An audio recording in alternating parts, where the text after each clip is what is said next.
Je dis bien, on a gagné des élections, les résultats furent pervertis, et puis...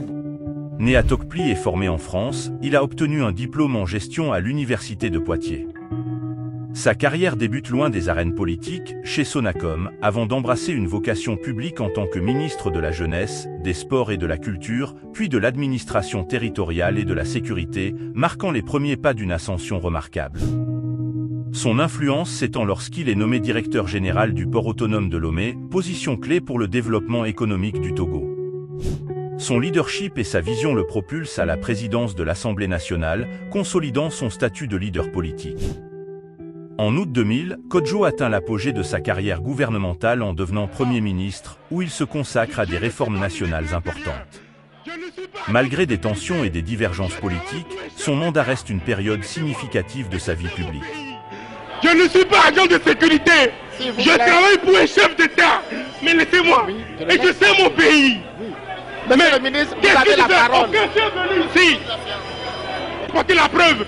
S'il vous plaît.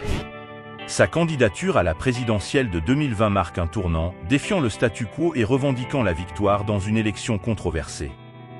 Je dis bien, on a gagné des élections, les résultats furent pervertis, et puis bon, les élections... Vous voulez dire, Président, que vous avez gagné une élection présidentielle au Togo? Je dis, nous avons gagné des élections, il faut aller poser la question à ceux qui ont voulu détruire le parti, à qui on a attribué 0,0000 et quelques. Face aux défis, Kodjo choisit l'exil, soulignant son engagement inébranlable envers la démocratie togolaise. Au-delà des controverses, Kodjo laisse derrière lui un héritage de détermination et de lutte pour une gouvernance juste et transparente au Togo. Il s'agit de libérer le peuple togolais. Il s'agit d'éviter au peuple togolais une forme de dynastie ou de monarchie. Il s'agit de ramener la République sur des bases républicaines. De son humble début à Tocqueville à sa stature de figure politique de premier plan, Agbeyome Kodjo incarne la résilience et le courage politique. Son histoire est un chapitre indélébile de l'histoire togolaise.